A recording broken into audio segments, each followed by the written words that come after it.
Olá, eu sou o professor Arthur Bonfá, professor de matemática no Mais Aprovas, e nossa aula de hoje é sobre área de figuras planas. Se você é novo aqui, se inscreve no canal para receber os nossos conteúdos. Então nessa aula nós vamos falar sobre área de figuras planas, desde quadrilátero, passando por triângulos, também hexágonos e citando um pouquinho de circunferência. Então vamos à aula. O nosso primeiro polígono será o retângulo. Nós vamos começar aqui pelo quadrilátero e a partir dele nós vamos deduzir as outras fórmulas de área.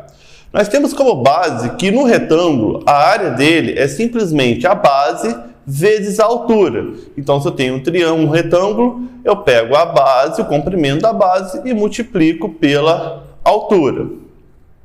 Daí nós podemos partir para uma outra figura, um outro quadrilátero, que é o quadrado. O quadrado, ele não deixa de ser um retângulo. Por quê? Qual é a propriedade do retângulo? É um quadrilátero cujo os lados opostos são paralelos e todos os ângulos são iguais a 90 graus.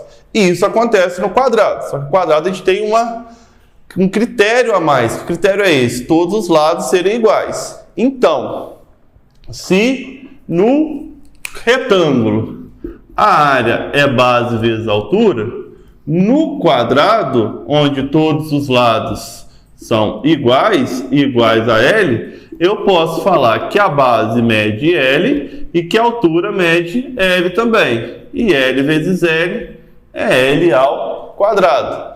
Logo, a área do quadrado ela pode ser escrita como L ao quadrado, onde L é o lado do quadrado.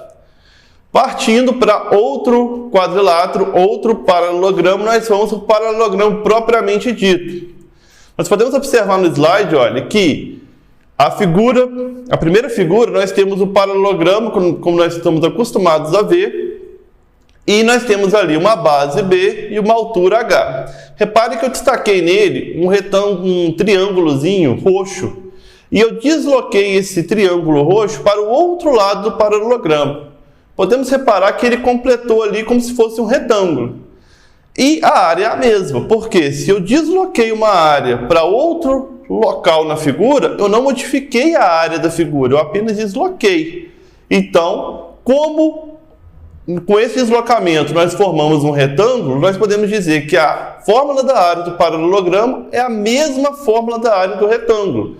Então nós temos que no paralelogramo a área também vai ser base vezes altura, tá certo? Só não podemos confundir o seguinte: num paralelogramo, a altura não é a medida do lado, tá certo? Olha, então nós temos aqui que, se eu tenho um paralelogramo, se eu falo que aqui mede 5, aqui mede 4, e essa distância entre uma base e outra é 3, qual que é a altura? A altura aqui é o 3 e não o 4. Tá certo? Então a gente não pode fazer essa confusão de achar que o 4 é a altura. É só a gente lembrar que quando a gente quer medir a nossa altura, eu posso pegar uma fita métrica e colocá-la enviesada no meu corpo? Não, eu tenho que colocá-la perpendicular ao solo. Então se eu quero medir a altura de alguma figura, eu tenho que partir do ponto máximo dela, do ponto mais alto, e seguir com ela perpendicularmente até o chão, até a base que eu estou tomando como referência, tá certo?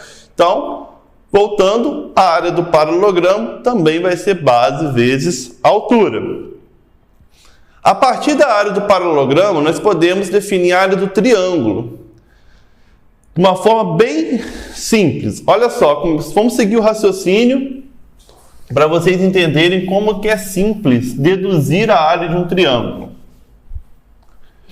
Observe na figura ali, olha. Eu tenho um triângulo ABC, um triângulo ali que eu desenhei ele de rosa. Eu tracei uma reta paralela ao lado BC, passando pelo vértice A. Então eu desenhei aqui aquela reta R. Além disso, eu fiz uma reta S paralela ao lado AB, passando pelo vértice C. Essas duas retas elas vão se encontrar num ponto que é o ponto D, tá certo? Aí nós podemos reparar o seguinte, olha. Então, eu tenho aqui o meu triângulo ABC.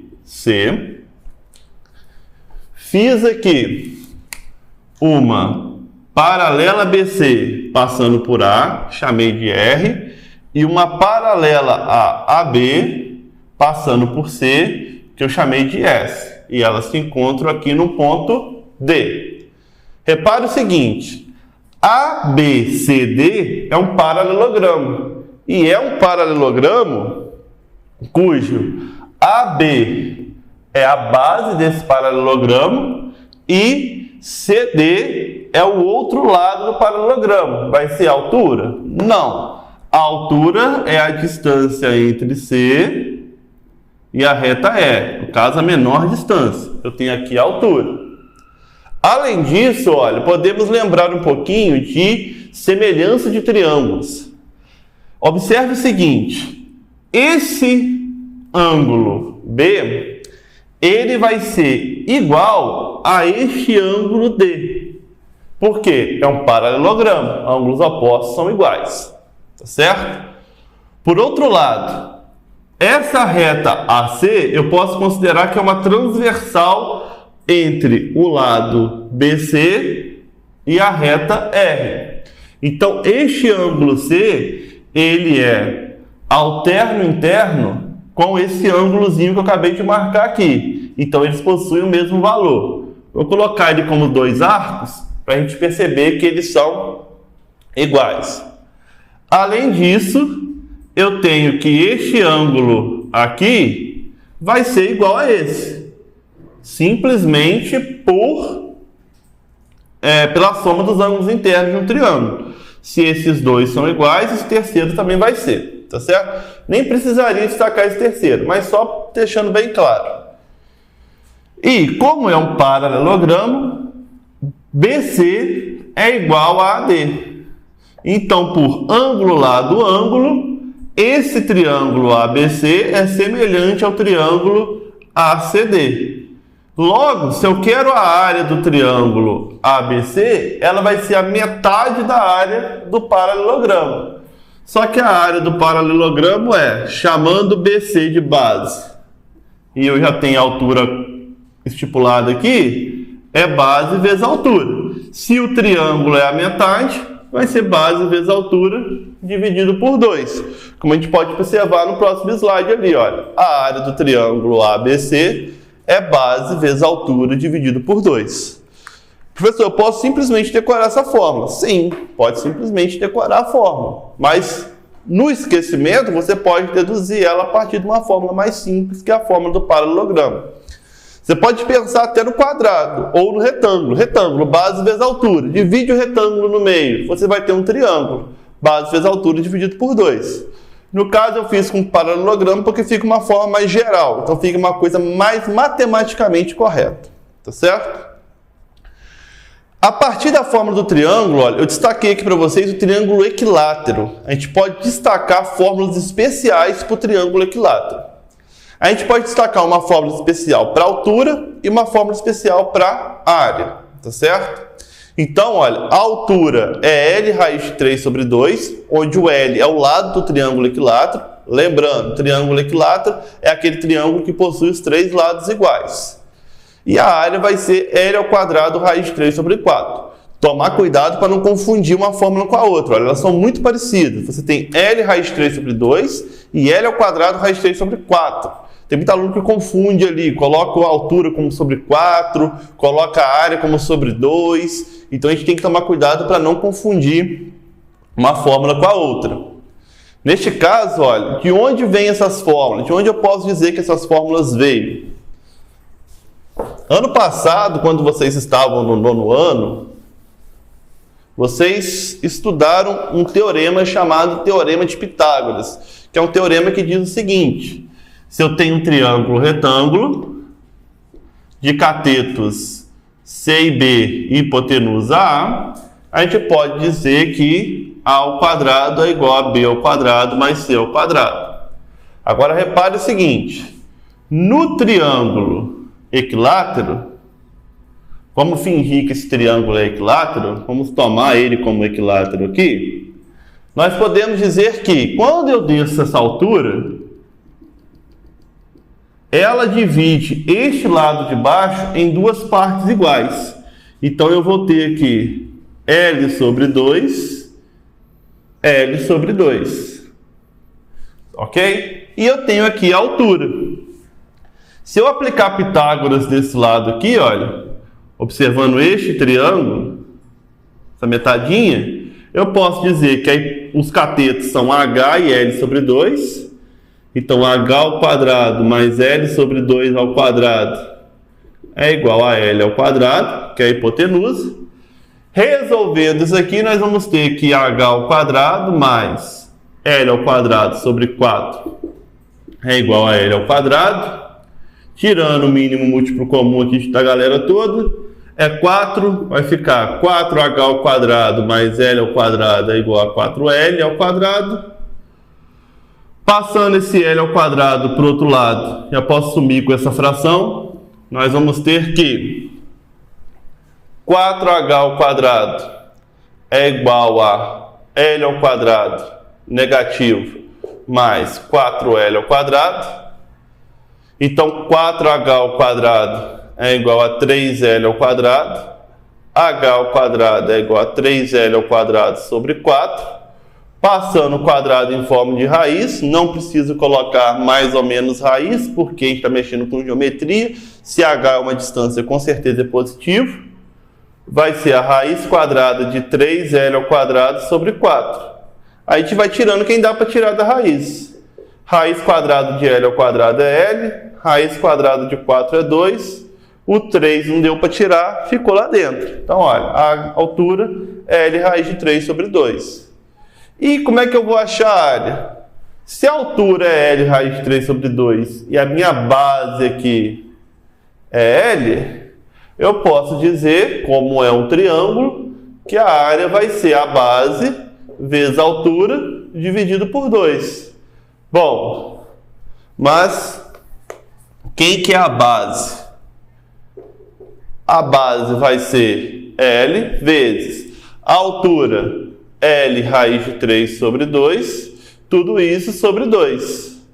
Então a área vai ser igual a L vezes L, L ao quadrado, raiz de 3 sobre 2. E esse sobre 2 que está sobre todo mundo aqui, eu posso passar multiplicando para frente aqui invertido. 1 meio. 2 vezes 2 é 4. Então a área vai ser igual a L ao quadrado, raiz de 3 sobre 4. Então temos aí mais uma fórmula importante na área de triângulos. Existem mais duas fórmulas importantes na área do triângulo. Uma envolvendo seno e a outra envolvendo o semiperímetro. Mas a gente deixa uma hora que a gente vai falando especificadamente da área de triângulos, tá certo? São fórmulas mais difíceis de ser demonstradas, então a gente deixa um pouquinho para depois, vai nos gastar mais tempo. Por que eu mostrei a fórmula do triângulo equilátero? Porque a partir do triângulo equilátero a gente pode deduzir a fórmula de um hexágono regular. Olha que legal! No hexágono regular, eu tenho que todos os lados dele medem L, ok? Posso falar como é regular, todos os lados são iguais. E se eu fizer todas as diagonais de um hexágono, eu vou dividir ele em 6 triângulos equiláteros. Se eu dividir ele em 6 triângulos equiláteros, onde os lados desse triângulo também vão ser L, eu posso dizer que a área dele vai ser 6 vezes a área de um triângulo equilátero daquele ali. Então a gente pode resumir que a área de um hexágono regular, de lado L, vai ser 6 vezes a área de um triângulo equilátero. L ao quadrado, raiz de 3 sobre 4. Então, a gente pode só simplificar aqui para deixar mais bonitinho. Ó. 6 por 2, 3. 4 por 2, 2. Então, fica 3L ao quadrado, raiz de 3 sobre 2. Onde L é o lado do hexágono. Tá certo? Bom, voltando um pouquinho para o quadrilátero, e já que a gente já tem a fórmula do triângulo, nós vamos poder deduzir a fórmula do trapézio. Porque olha que interessante nessa figura que eu coloquei do trapézio. Eu tracei uma diagonal do trapézio, dividindo ele em 2 triângulos. Um triângulo rosinha mais claro e um triângulo ali quase um roxo, tá certo? Repare que a altura dos 2 triângulos é a mesma, porque é a altura do trapézio. E você tem que no triângulo mais escuro, a base em relação àquela altura que eu destaquei é aquela base lá de cima, que eu chamei de base menor do trapézio, tá certo? E a base do triângulo mais clarinho, em relação àquela altura, vai ser o que eu chamei ali de base maior, beleza? Lá no slide, considera aquele B na base menor lá como um B minúsculo. Tá maiúsculo, considera ele como um Bzinho, tá certo? Não como um Bzão. Então, a gente pode deduzir que a área do trapézio vai ser a soma da área dos dois triângulos. E vamos ver como é que a gente chega naquela fórmula que está ali, olha. No triângulo menor, a gente vai ter que a área dele vai ser, vou colocar aqui, área do triângulo de base menor. Vai ser o Bzinho da base menor vezes a altura dividido por 2. A área do triângulo de base maior vai ser o Bzão vezes a altura dividido por 2. Se eu quero a área do trapézio inteiro, eu posso dizer que vai ser a soma dos dois. Então, a área do trapézio vai ser Bzão vezes H dividido por 2, mais Bzinho vezes H dividido por 2. Como é o mesmo denominador, posso escrever uma fração só. Além disso, o H se repete nos dois fatores, posso colocar ele em evidência. Então, vai ser Bzão mais Bzinho vezes H dividido por 2. Como que a gente normalmente lê a área do trapézio? Base maior mais base menor vezes a altura dividido por 2, tá certo? Então, temos aí mais uma fórmula de área de figura plana. Partindo para mais um quadrilátero, a gente tem o losango. O losango, ele é um quadrilátero que possui 4 lados iguais. Essa é apenas a definição dele. A gente pode lembrar, pessoal, mas 4 lados iguais é quadrado. Quadrado tem que ter 4 lados iguais, 4 ângulos iguais. No losango, não necessariamente você precisa ter 4 ângulos iguais. A gente pode até falar que um quadrado é um losango, mas a gente não pode falar que todo losango é um quadrado, tá? Então, questãozinha de lógica.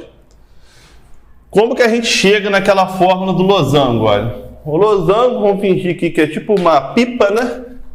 Você tem uma figura parecida com essa. Nela você vai ter essa diagonal aqui que eu chamei de Dzinho. Por que eu chamei de Dzinho? Porque é uma diagonal menor, tá certo? E essa outra diagonal aqui, que é uma diagonal maior. Então eu chamei de Dzão. Bom, no losango, as diagonais, elas se cruzam exatamente no ponto médio, tá certo? Então, esse pedacinho aqui, olha, dessa diagonal maior, ela vale D de dado, tá? Dzão sobre 2. Se eu quero calcular a área dessa metade do losango, que é um triângulo, eu posso dizer que a base é o Dzinho e a altura é o Dzão sobre 2. Então, eu posso dizer que a área do losango todo vai ser 2 vezes. Por que 2 vezes? Porque eu tenho 2 triângulos iguais, tá certo? Então, eu estou multiplicando por 2 de uma vez. 2 vezes a área deste triângulo, que é base vezes a altura dividido por 2. Posso eliminar esse 2 por esse 2. A área do losango vai ser Dzinho vezes Dzão dividido por 2. Então, a gente pode falar que a área de um losango é diagonal maior vezes a diagonal menor dividido por 2, tá certo? Ou vice-versa. Porque a ordem dos fatores não altera o produto. E saindo aí dos nossos polígonos, a gente vai falar só um pouquinho ali de círculo, tá certo? A gente tem que, no círculo, a área dele é πr ao quadrado, onde o R é o raio do círculo, tá certo? Então, o que é o raio do círculo? É aquele segmento de reta que parte do centro da circunferência até a borda da circunferência. Essa distância é o que a gente chama de raio. Então, a área vai ser πr ao quadrado, π raio ao quadrado, tá certo? Onde esse π, a gente tem que lembrar que ele vale aproximadamente 3,14. Tem questões que pedem para usar π igual a 3, tem questões que pedem para usar π igual a 3,1, aí varia de questão para questão. Mas basicamente a gente tem que lembrar que o π vale 3,14. Se não pede um valor específico, a gente usa que o π é igual a 3,14, tá certo? Hoje foi isso. Se você gostou desse vídeo, curte, que nos ajuda bastante. Compartilhe com seus colegas, ativa o sininho e comenta aqui embaixo sugestões, dúvidas, opiniões sobre esse vídeo, tá certo? Então, por hoje é só.